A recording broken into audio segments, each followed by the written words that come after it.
ఆత్మస్వరూపులందరికీ నమస్కారాలు.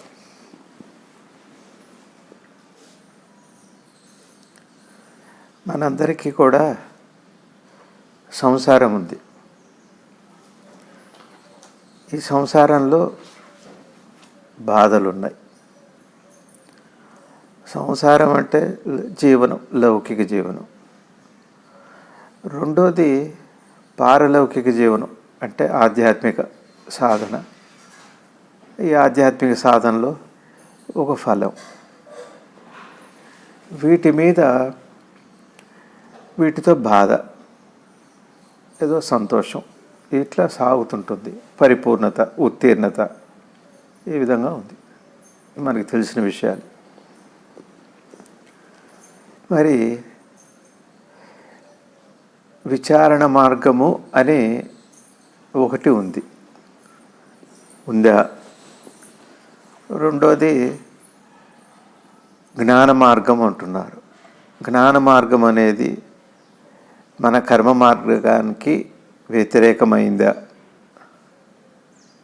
కర్మ మార్గం అంటే పూజలు, పునస్కారాలు, లేకపోతే యజ్ఞాలు, యాగాదులు, ఇవన్నీ ధ్యానాలు, ఇవన్నీ కూడా ఉన్నాయి. వీటికి అట్లానే విచారణ మార్గానికి, పోనీ జ్ఞాన మార్గానికి ఏమన్నా వైరుధ్యం ఉందా?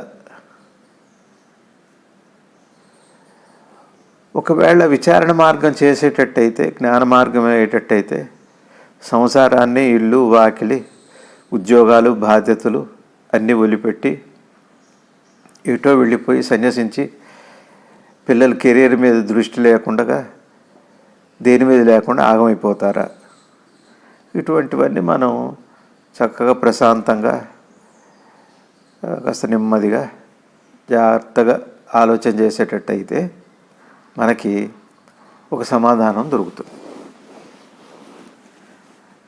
సమాధానం దొరకటం అంటే అర్థం ఏంటంటే శాంతి రావటం. అయితే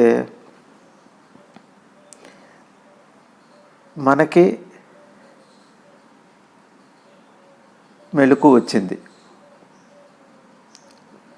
స్వప్నం ఉంది, అట్లానే నిద్ర ఉంది. జాగృత, స్వప్న, సుషుప్తి, మూడవస్థలు. ఇవి అందరికీ తెలిసినవే, కొత్తవేమీ కాదు. తర్వాత మెలకువ, జాగృతం వచ్చింది అంటే అర్థం ఏంటి? మనసు పనిచేయటం మొదలుపెట్టింది, మనసు క్రియాత్మకమైంది. అంతే కదా. ఇక్కడ ఈ మనసు అన్నది మనం ఆధారం చేసుకొని ఇటు లౌకికంగా అయినా, పోనీ ఆధ్యాత్మికంగా అయినా, ఈ రెంటికి ఆధారం మనసే. ధ్యానం చేయాలన్న మనసు కావాల్సిందే, ఆలోచన చేయాలన్న మనసు కావాల్సిందే, నామం చేయాలన్న మనసు కావాల్సిందే, ఉద్యోగం చేయాల్సిన మనసు కావాల్సిందే. ప్రతి దానికి మనసు కావాలి. మనసు లేకుండా సాధ్యమే కాదు. మనసు విశ్రమిస్తే నిద్ర, మనసును అర్థం చేసుకుంటే ధ్యానం. అదే జ్ఞానం. మనసును అర్థం చేసుకోవటమే జ్ఞానం. జాగృత అవస్థ అనే దానికి పేరది. ఇప్పుడు మనం ఈ విచారణ మార్గం అన్నది ఎట్లా ఆధ్యాత్మికంగాను, ఎట్లా జీవనంలో ఉందో మనం ఆలోచిద్దాం. ఈ విచారణ మార్గం అన్నది ఏదో విడి మార్గం అదేమన్నా జాగ్రత్తగా మనం విశ్లేషించుకుంటే ముందు మనకి ఆ అనుమానం పోతుంది. తర్వాత మనం ఆధ్యాత్మికంగా దాని గురించి మాట్లాడదాం. ఉదాహరణకి విచారణ మార్గం అంటే, మన ఇంట్లో ఒక బామ్మగారు, ఓ తాతగారు, అదే మన కుటుంబం, భార్య, పిల్లలు, అదే లేదా మన కుటుంబం. పిల్లవాడికి పిచ్చి పిచ్చిగా మాట్లాడుతున్నాడు చంటివాడు, కలవరిస్తున్నాడు. కలవరిస్తుంటే తల్లి భయపడిపోతుంది. మా వాడికి ఏమైనా మానసికమైన వ్యాధి వచ్చిందా, ఎందుకు జరిగింది, ఏమిటి? అక్కడికి బామ్మగారు వచ్చారు. బామ్మగారు వచ్చి ఒళ్ళు పట్టుకొని చూసి జ్వరం వచ్చింది అంతే. జ్వరం వచ్చినప్పుడు ఈ ప్రేలాపనలు, ఈ సందులు, భ్రాంతులు, కలవరింతలు ఇట్లాంటి లక్షణాలన్నీ జ్వర లక్షణాలు. అది పైత్య లక్షణం అని అంటారు. బామ్మగారు మాట చెప్పారు, ఇది పైత్యం వల్లే తప్పితే ఇంకేది కారణం కాదు, అంటే జ్వరం వల్లే. కాబట్టి అతని మానసిక ప్రవృత్తికి సహజంగా ఉన్నదానికి ఈ అసహజ ప్రవర్తన కారణం ఏమిటి అంటే జ్వరము అని తెలిసింది. మరి ఈ బామ్మగారికి ఎట్ట తెలిసింది? గతానుభవం, పరంపరా అనుభవం. అదే బామ్మ అంటే. బామ్మ అంటే బాగా మనసిరిగింది అని అర్థం. తాత అంటే మా గురువుగారు చెబుతారు, త్రాత రక్షించేవాడు. అది తాత అంటే. నేనేం చెబుతున్నానంటే నా మనసులో తారతమ్యం లేనివాడు అని. కాబట్టి విచారణ అంటే అర్థం ఏంటి? దేనికి కారణం. ఇంకొకటి తీసుకుందాం. ఒక డాక్టర్ గారి దగ్గరికి వెళ్ళాం. డాక్టర్ గారి దగ్గరికి వెళితే నాకు జ్వరం వచ్చింది డాక్టర్ గారు. లేదు, ఎందుకు జ్వరం వచ్చింది అని డాక్టర్ గారు ఏం చేస్తారంటే ఒక్కటి గతంలోకి వెళ్తారు. ఫస్ట్ చేయవలసిన పని ఏంటంటే గతంలోకి వెళ్ళటం. గతం ఇక్కడ ముఖ్య భూమిక పోషిస్తుందండి, చాలా ముఖ్య భూమిక. జీవన విధానంలో చాలా ముఖ్యమైనది. అది జ్ఞాపకం అనండి ఏదన్నా. డాక్టర్ గారు అడిగారు, నిన్న ఏం తిన్నారు, మీరేం చేశారు, మీ శరీరానికి పడనివి ఏం జరిగింది అని తెలుసుకోవాలి. డాక్టర్ గారు అడిగారు, నిన్న ఏం తిన్నావు నువ్వు అంటే ఆలుగడ్డ కూర తిన్నానంటే. ఆలుగడ్డ కూర అరిగిందా అరగలేదా ఎట్లా తెలుస్తుంది? శరీర లక్షణాలు. తేల్పులు వస్తున్నాయండి, బాగా గ్యాస్ ఫామ్ అయిందండి, తర్వాత కొద్దిగా వికారంగా ఉందండి అని చెబుతాం మనం. ఓ, ఇది ఇండైజేషన్, అజీర్తికి సంకేతం. ఎట్లా వెళ్ళారా డాక్టర్ గారు? శరీర లక్షణాలు. ఈ శరీర లక్షణాలు ఎక్కడి నుంచి వచ్చినాయి? గత ఆహారం. గత ఆహారం వల్ల పడేది పడంది దాని లక్షణాలు, ఆహారం యొక్క లక్షణాలు. అది చాలా ఇంపార్టెంట్. ఆహారం యొక్క లక్షణాలను విచారణ చేసి ఉన్నారు కాబట్టే, కనుక్కొని ఉన్నారు కాబట్టే. విచారించడం అంటే దాన్ని కనుక్కోవటానికి చేసే ప్రయత్నంతో విచారణ. ఒక ఐన్స్టైన్, ఒక ఆర్కిమిడిస్, లేకపోతే గొప్ప గొప్ప శాస్త్రం తెలిసిన వాళ్ళంతా కూడా చేసింది విచారణ మార్గమే. మా గురువుగారు ఏమంటారంటే ఈ సందర్భంలో, ఒక సైంటిస్టు కొద్దిగా కొంచెం ముందుకు జరిగితే జ్ఞాని అయిపోతాడు అన్నారు గురువుగారు. కాబట్టి విచారణ అనేది ఎట్లా చేస్తున్నాం మనం? ఒకటి, ఈ దీని గుణమా దాని గుణమా, శరీరం గుణమా ఆహారం గుణమా, ఆహారానికి ఏమేమి గుణాలు ఉన్నాయి, దాంతో వచ్చే లక్షణాలు ఏమిటి, అట్లనే జబ్బుకుండే లక్షణాలు ఏమిటి, అట్లా ఈ విధంగా మనం తీసుకుంటాం. కాబట్టి మొన్న నాకేదో స్టమక్ అప్సెట్ అయ్యి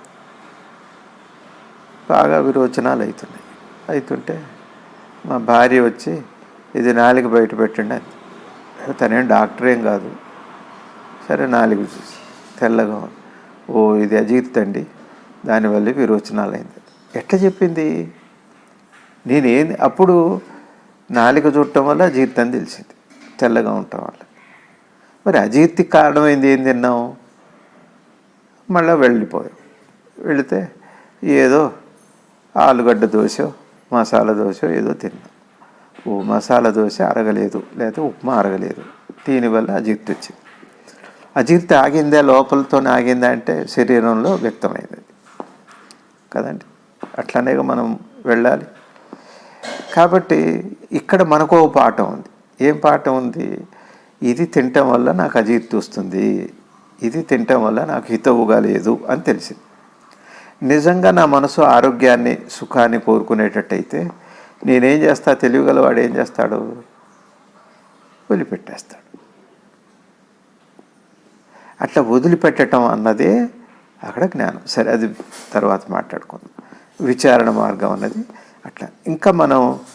ఇంకా హోమియో వైద్యానికి వెళ్ళేటట్టయితే ఇంకా లోతుగా ఉంటుంది. అందరికీ మన ఇంట్లో జ్వరం వస్తుంది, ఒకళ్ళ లక్షణాలు ఒకరికి రావు.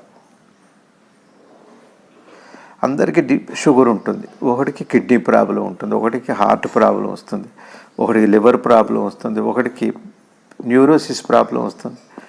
ఏ ప్రాబ్లానికి ఆ ప్రాబ్లమే. అందరికి ఒకటి రావాలని లేదు, అన్నీ రావాలని లేదు.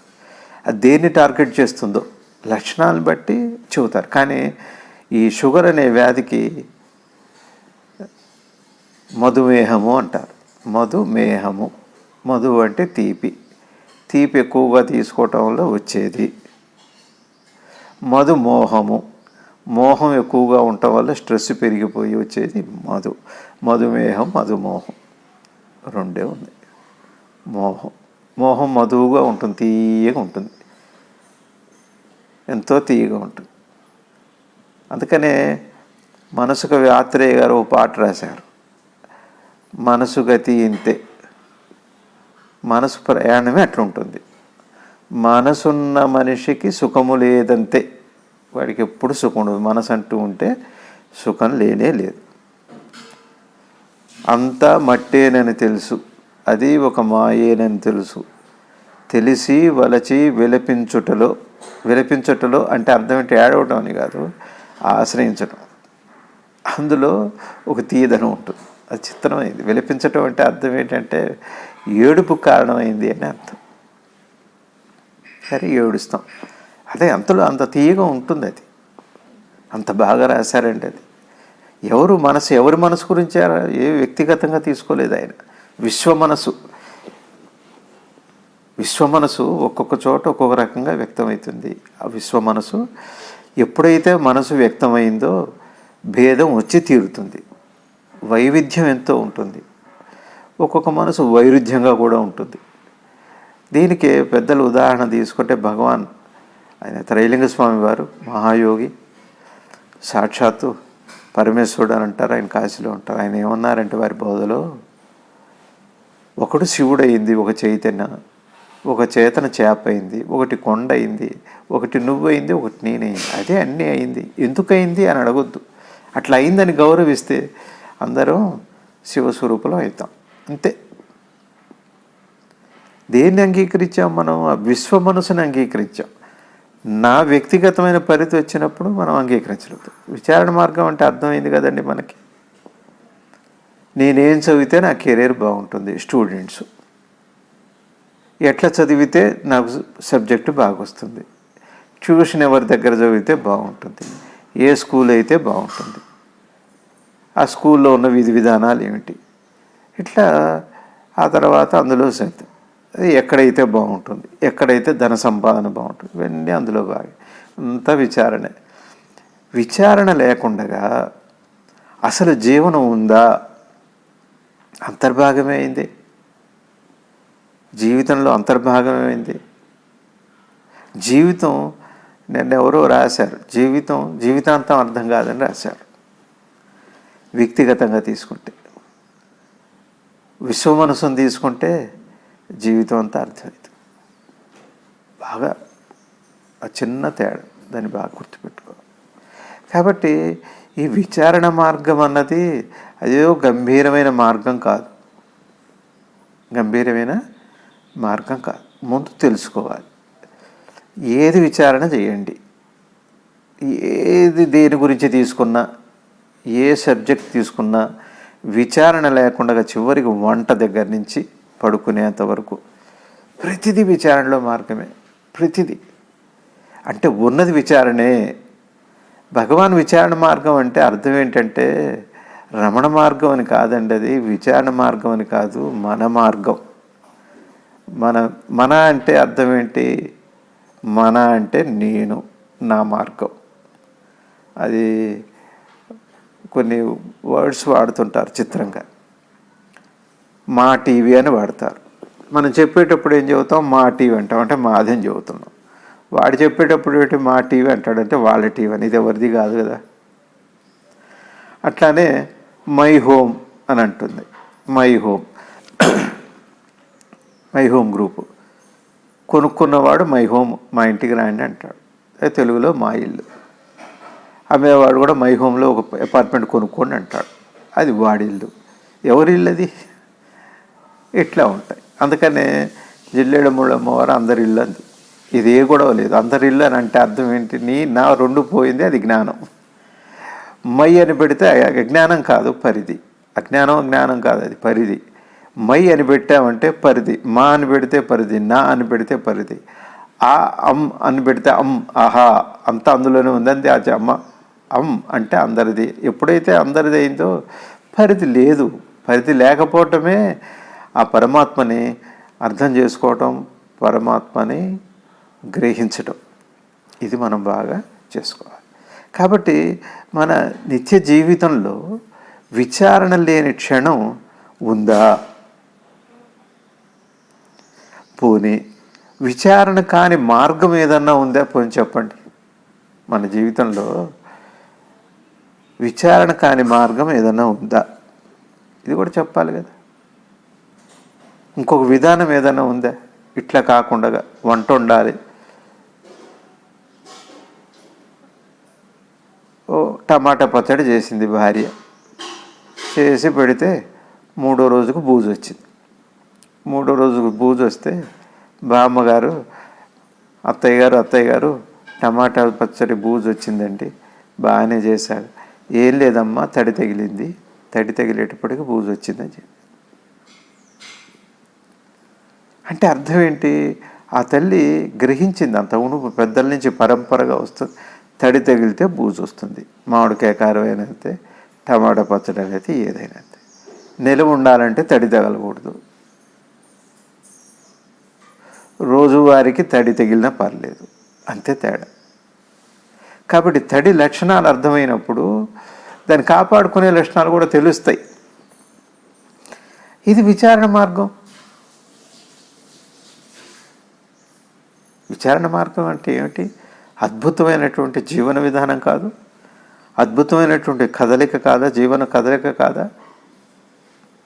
అది కానీ విచారణ మార్గం అనేది ఏదో మార్గం అని భయపడిపోయి మమ్మల్ని పూజలు చేయొద్దంటారండి, జ్ఞాన మార్గంలో మమ్మల్ని అర్చన చేయొద్దంటారండి, అభిషేకాలు చేయొద్దంటారండి, యాత్రలు చేయొద్దంటారండి. ఏమిటి మాటలు అసలు? ఎందుకు? మనం ముందు ఇది అర్థం చేసుకుంటే, విచారణ మార్గం ఉందా లేదని అర్థం చేసుకుంటే, ఆ తర్వాత దేవతార్చన చేయాలా, లేకపోతే గుళ్ళకి వెళ్ళాలా, క్షేత్రాలకు వెళ్ళాలా, ఇవన్నీ మనకు అర్థమవుతాయి కదా. ఉదాహరణకి ఒక మ్యారేజ్ డే అనుకోండి, ఓ బర్త్డే అనుకోండి, నేను ఫలానా క్షేత్రానికి వెళ్తానంటాడు. తప్ప? అది తప్పు కానీ కాదు. కానీ అతను ఏమంటుతాడంటే, భగవంతుడి దగ్గరికి వెళ్ళి మీ ఇద్దరం చల్లగా ఉండాలి, మా కుటుంబం చల్లగా ఉండాలి, నీ దయతోనే వచ్చింది ఈ భార్య, సరే మా సంసారం కూడా ఇట్లాంటి ఇబ్బందులు లేకుండా చక్కగా చిల్లు గొల్లు లేకుండా సాగిపోతుంది అని దండం పెట్టుకుంటున్నాడు. తప్పేం కాదేది. మరి మ్యారేజ్ డే రోజే ఎందుకు వెళుతున్నావు అని అక్కడ ఇంకా చివరిగా ఒకటి ఏం ప్రార్థన చేస్తాయంటే, నన్ను ఒడ్డున పడేసి స్వామి, నన్ను ఒడ్డున పడేసి నా జ్ఞానాన్ని కూడా ప్రసాదించు.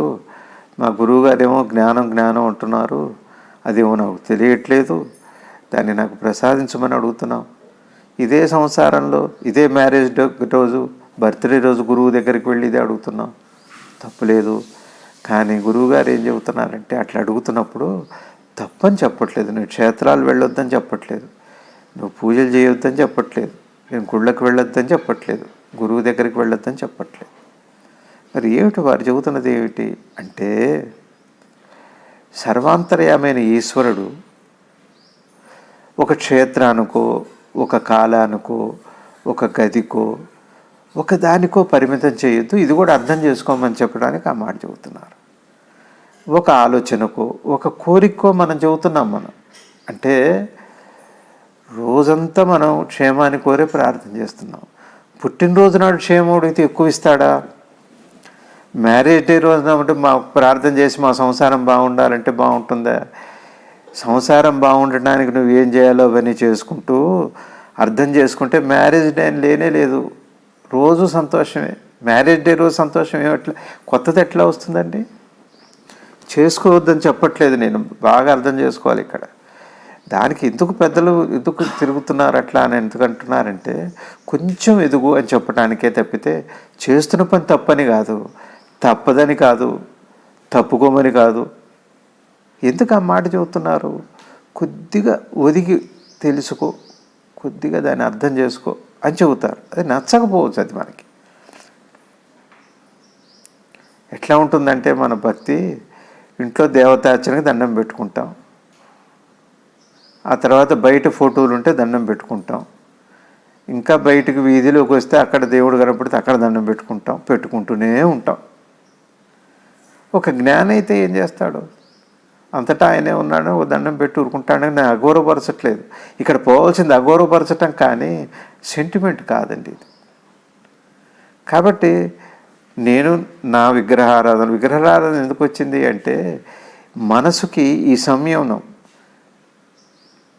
ఆ ప్రశాంతత రావటానికి వచ్చింది. క్షేత్రానికి వెళ్ళలేదు. ఎందుకు? నా మెళ్ళో నా శివుడికి నేను చేసుకున్నాను, నా గురువుని నేను దర్శించుకున్నాను, అట్లానే నా దేవతార్చన నేను చేసుకున్నాను. అయితే మరి గుడికి వెళ్ళొద్దా అండి? సందర్భం వచ్చి నీ ప్రారంభంలో ఉంటే వెళ్ళు, తప్పే ఉంది దానికి. అగౌరవపరచమని కాదు కదా, వద్దని కాదు కదా. అక్కడున్నదే ఇక్కడ ఉందని అర్థమవటం జ్ఞానం, అక్కడే ఉంది ఇక్కడ లేదనుకోవటం అజ్ఞానం. అంతే. జ్ఞానానికి అజ్ఞానానికి తేడా అదొక్కటే, ఇంకేమీ లేదు. కాబట్టి ఇది విన్నవాడేమో శాంతితో చక్కగా జ్ఞానాన్ని సంపాదిస్తాడు. అది కాదులేండి, తప్పు చెబుతున్నాడు, ఇది జ్ఞాన మార్గం అని చెబుతుంది. ఎదగమని చెప్పటం జ్ఞాన మార్గం, వదలమని చెప్పటం జ్ఞాన మార్గం. ఎదిగేది లేదు, నువ్వు పట్టుకున్నది లేదని చెప్పటం జ్ఞాన మార్గం. అట్లా ఉంటుంది జ్ఞాన మార్గం అంటే వివేకం. కాబట్టి మనం విచారణ మార్గం అన్నది ఒక మార్గంగాను, నేనెవరన్న ప్రశ్న వేయటం అదొక పెద్ద మార్గంగాను, అదే కొరకరాని కొయ్య అందరికీ కాదు, వాసనలు ఉన్నట్టు వాసనల వల్ల అర్థం కాదు. ఏంటి వాసన అంటే అర్థం ఏంటి? వాసన అంటే అర్థం ఏంటి చెప్పండి. ఉదాహరణకి చెబుతాను నేను. మనకి ఒక వ్యక్తి నమస్కారం చేస్తున్నాడు అనుకుందాం, అలవాటైంది మనకి. నేను నమస్కారం చేస్తాను, ప్రతి నమస్కారం చేస్తాను, ఇది బాగుంది. సరే, ఒకరోజు అతను పెట్టలేదనుకోండి. పెట్టకపోయేటప్పటికి మనకు మొట్టమొదటి గుర్తొచ్చేది ఏమిటంటే, అతను నమస్కారం చేయలేదు అని గుర్తొస్తుంది. అలవాటు పడ్డాం కదా, ఇదే వాసన అంటే, ఇంకేం లేదు. వాసన అంటే నువ్వు దాన్ని కోరుకుంటున్నావు కదా, కోరుకొని తృప్తి పడుతున్నావు కదా. కోరుకోవటం వల్ల ఏమవుతుంది? ఆ క్రియ వల్ల నీకు తృప్తి కలుగుతుంది. ఎవరైనా నమస్కారం అన్నారనుకోండి, మనకు అవునా కాదు? చూడండి, పిల్లలు వచ్చి దండం పెడితే మనకు సంతోషంగా ఉంటుంది. అట్లానే అత్తగారు కోడలు లేచి నిలబడంగానే ఎంతో సంతోషపడుతుంది, నా మాటను గౌరవించిందని. కోడలు అత్తగారితో వినయంగా ఉంటే, మా అత్తగారు బాగున్నారు, ఆవిడ సంతోషపడుతుంది. బాగుంది కదా. కాబట్టి ఇప్పుడు మనం ఒకదాన్ని కోరుకుంటున్నాం కదా, అది కోరుకొని తీరుతుంది కదా, తీరిన తర్వాత సంతోషం వస్తుంది కదా. ఈ సంతోషానికి ఎడిక్ట్ అవ్వటం వాసన. దాంతో వచ్చిన సంతోషానికి మనం బద్ధులమైతే అది వాసన. దానే టెండెన్సీస్ అంటారు. దాంట్లోనే ట్రెండ్ అని వచ్చింది. టెండెన్సీస్ అంటే ఏమిటి? నమస్కారం పెట్టడం, పెట్టకపోవటం, తీసుకోపోవటం ఇది కాదండి. నమస్కారం తర్వాత నువ్వు పడే సంతృప్తిని వదిలిపెట్టడం ధ్యానం. నమస్కారంతో సంతోషపడటం జీవనం. అహంకార లక్షణం అది. అహంకారం ఏం చేస్తుంది? సంతోషపడతాం. నమస్కారంతో నువ్వు సంతోషాన్ని పట్టడం వదిలిపెట్టావు అనుకోండి, అది క్రియ కింద అయిపోతుంది, జ్ఞానం అవుతుంది. అది చిన్న చిన్న ఇదంతా విచారణ మార్గమే. అసలు ఆయన శ్రీవారు అన్నట్టుగా అగ్గిపుల్ల కుక్క పిల్ల కాదేది కవితకి అనర్హం అన్నట్టుగా విచారణ మార్గం లేనిది అసలు ఎక్కడుంది? అసలు కథలికి ఉందా చెప్పండి. అసలు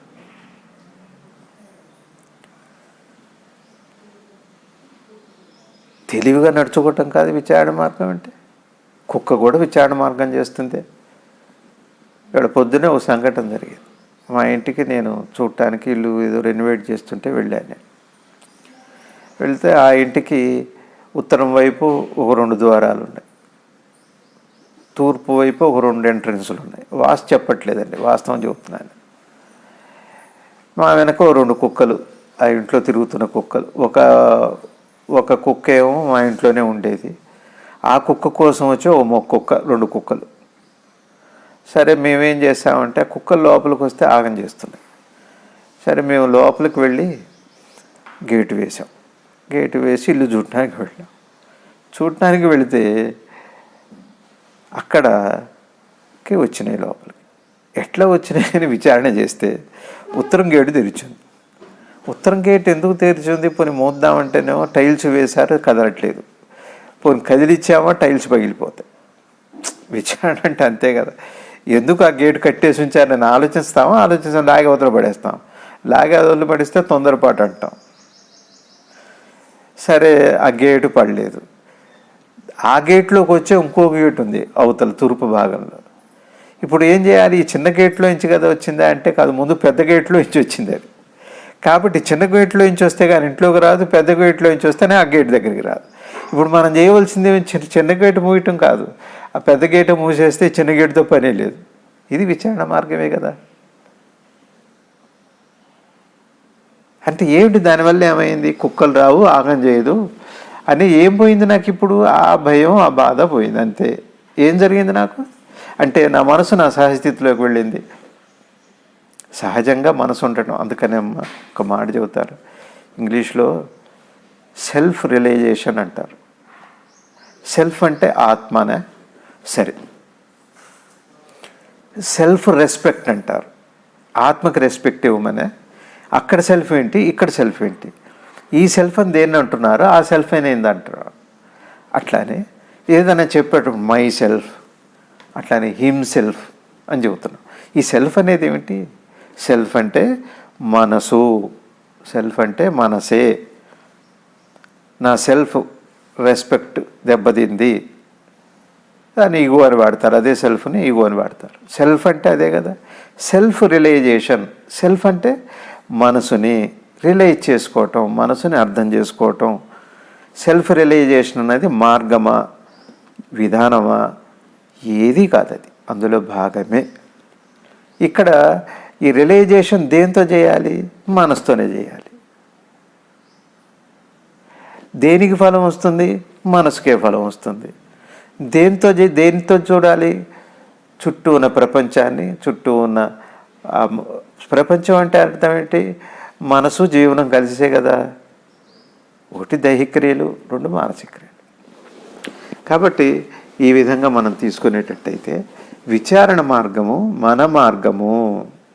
మన మార్గము అంటే నా మార్గము.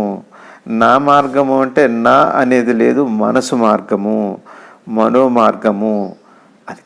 అందుకనే చక్కగా భగవాన్ మాటలు మనం తీసుకున్నట్టు మనోనాశనము అని అంటారు. మనోనాశనము. కాబట్టి ఇక్కడ మనసు గురించి చెప్పుకోవాలి. కాబట్టి విచారణ మార్గం అన్నది ఇందాక మనం చెప్పుకొని ఆపాం. ఒక హోమియోపతి డాక్టర్ గారి దగ్గరికి వెళ్తే ఫస్ట్ ఏం అడుగుతాడంటే, జ్వరం వచ్చింది. చక్కటి సూత్రం కూడా ఉందండి. నాకు నోరు పూసింది. నోరు పూస్తే ఇంగ్లీష్ డాక్టర్ ఏం చేస్తారంటే రూబాఫ్లావినో ఏదో మాత్ర ఇస్తారు. అందరికీ అదే, ఎవరికి నోరు పూసినా బి విటమిన్ డెఫిషియన్సీ, నోరు పూసింది అంటారు. సరే, అది ఇండైజేషన్ వల్ల కావచ్చు, ఏదో ఆ డాక్టర్ తెలియదని కాదు. ఈ హోమియోపతి డాక్టర్ గారు ఏం చేస్తారండి, మరి ఆహారంలో డి విటమిన్ లోపమే అయ్యేటట్టయితే డాక్టర్ గారు, మరి ఆ ఇంట్లో 4 తీసుకుంటున్నాంగా, అందరూ అదే ఆహారం తీసుకున్నాం కదా, వాళ్ళకి రాలేదు, నాకెందుకు వచ్చింది అంటారు. అంతే కదా అడుగుతాం మనం. అది డి విటమిన్ అసలు జబ్బు ఎందుకు వస్తుంది? ప్రాణశక్తి లోపం వల్ల వస్తుంది. ప్రాణశక్తి ఎక్కడైతే వ్యక్తం కాదో ఆ ప్రాంతంలో అది వేదన చెందుతుంది ఆ ప్రాణశక్తి కోసం. లేదా ప్రాణశక్తి దాంట్లోకి వెళ్ళాలని ప్రయత్నం చేస్తుంది. దాన్నే నొప్పి, బాధ, వేదన, భయం ఇట్లాంటి మాటలు మనం వాడుతున్నాం. ఈ హోమియోపతి మందు అప్పుడు అడుగుతారు ఆయన, డాక్టర్ గారు నాకు జ్వరం వచ్చింది. అందరికీ జ్వరం వస్తుంది. జ్వరం వస్తే నీకేమనిపిస్తుంది? ఇప్పుడు మనసును అడుగుతున్నారు ఆయన. దేన్ని అడుగుతున్నారు? జ్వరం దేనికి వచ్చిందండి? మనసుకే, దేహానికే? దేహానికి జ్వరం వచ్చింది. మరి దేహం చెబుతుందా లక్షణాలు ఎట్టున్నాయి, ఏమిటి వేదన, ఏమిటి నీ బాధ ఏమిటి, ఎవరు చెబుతారు? గ్రహిస్తున్న మనసు చెబుతుంది. ఇక్కడ నువ్వే దేహం అనుకుంటున్నావా? దేహం వేరు మనసు వేరు కదా. ఇది చెబుతాడండి డాక్టర్? పోనీ వీడు అడుగుతాడా? డాక్టర్ గారు నేను వేరు అనుకోవాలా, మనసు వేరు అనుకోవాలి? నేను అనేది మనసు గురించేనండి. నేను అనేది మనసే, ఆత్మ కాదు. ఆత్మ అంటే మనసు, అది తర్వాత చెప్పుకుందాం మరి. కాబట్టి మరి అప్పుడు వేదన అడుగుతారు. డాక్టర్ గారు చల్లటి నీళ్ళు తాగాలని ఉంది. ఓ ఇంకొక జ్వరం వచ్చిన వాడికి అట్లా అనిపించదు, ముసుగు వేసుకొని పడుకోవాలని అనిపిస్తుంది. ఇంకొక అతనికి అట్లా బయట తిరుగుదాం చల్లగాలి కనిపిస్తుంది. ఇంకొక జ్వర లక్షణాలు ఉన్నవాడు చికాగ్గా కోపంగా తయారైపోతుంది. ఇట్లా రకరకాలుగా వేదనలు ఉన్నాయి. ఓ నీకు అట్లా ఉందా, సరే ఫాస్ఫరస్ అని ఒక మందు ఉంది, అది వేసుకో. నీకు ఆ నీరు చల్ల నీరు తాగాలి అని మనసు కోరుకుంటుంది కదా, దానికి ఫాస్ఫరస్ మందు అనుకోండి. ఆ మందు వేసుకున్నారు. ఇప్పుడు ఆ మందు వేసుకోవటం వల్ల మనసులో తగ్గింది కదా, శరీరంలో కూడా తగ్గిపోతుంది. అది దేహం వేరు అనుకోక్కర్లేదు. ఒక అద్భుతమైన సైన్స్ అది. నేను ఒక సంఘటన చెబుతాను. నేను కొన్ని సంవత్సరాల క్రితం ఒక ఖమ్మం నుంచి ఒక వ్యాపారస్తుడు వచ్చారు. ఆయనకి జ్వరం, రోజు ఒక టైంలో పొద్దున రాత్రి చెమటలు విపరీతంగా పట్టి విపరీతమైన భయంతో జ్వరం, చాలా హై ఫీవర్.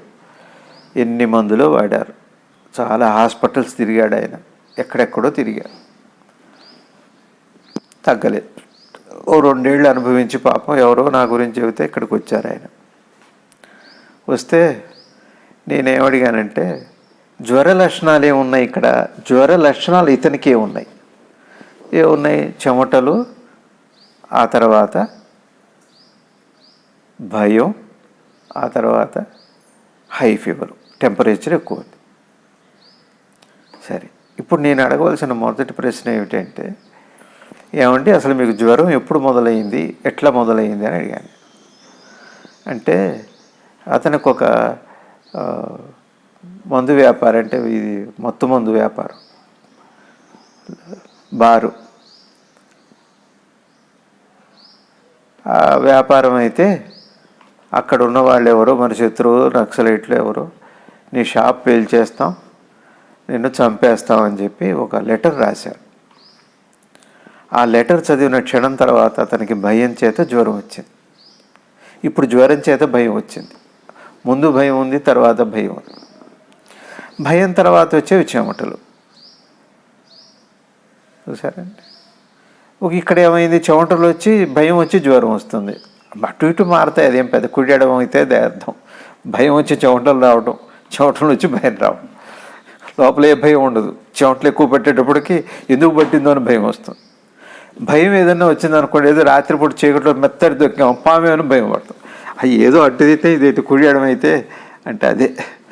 సరే, అప్పుడు చిన్నగా హోమియో పుస్తకం తీసుకొని రిపర్టరైజ్ చేయటం చేస్తే నాట్రమోర్ అనే మందు వచ్చింది. నాట్రమోర్కి లక్షణాలు చెమట పట్టడం, విపరీతం భయం తర్వాత వచ్చే జబ్బు. భయం తర్వాత వచ్చే జబ్బు అది ఏదైనా కావచ్చు, మానసిక వేదన కావచ్చు, పిచ్చి కావచ్చు, లేకపోతే ఇంకేదైనా కావచ్చు, అది మందు. వారికి నాట్రమోరు ఇవ్వటం జరిగింది. నాట్రమోర్ ఇచ్చిన తర్వాత ఆ 2వ రోజు తర్వాత అతనికి జ్వరమే లేదు, పోయింది. ఏం చేసింది మందు? హోమియో మందు అంటే మనసులో దేరి తెలిసిన భయాన్నో అంతఃచేతనలో ఉన్న భయాన్ని పోయేటట్టుగా ప్రాణశక్తి లోపల మనసును సరిచేసింది. హోమియో మందు మనసును సరిచేస్తుంది, ఇంగ్లీష్ మందు శరీరాన్ని సరిచేస్తుంది. మళ్ళీ ఇంగ్లీష్ మందు శరీరాన్ని సరిచేయటం వల్ల మనసు బాగుంటుంది. ఇదేం చేస్తుంది? లోపల ముందు మనసు బాగు చేశాక శరీరం బాగుపడుతుంది. జబ్బులన్నీ మనసుతో వచ్చి శరీరంలోకి వస్తాయండి.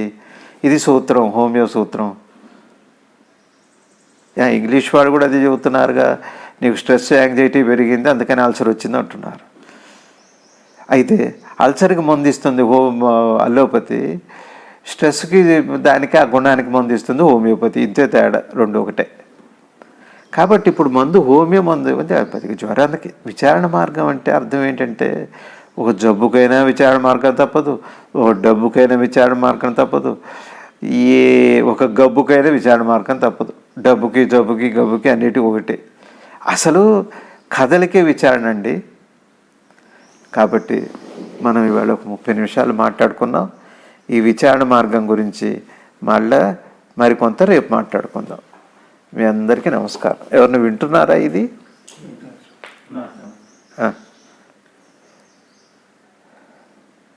కాసేపు ఇట్లనే ఓ 10 నిమిషాలు 20 నిమిషాలు అరగంట మ్యాక్సిమం.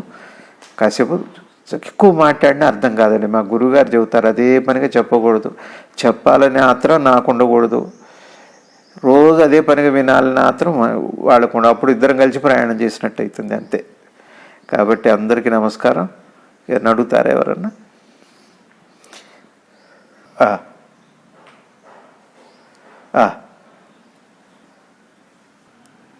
నమస్కారం అండి.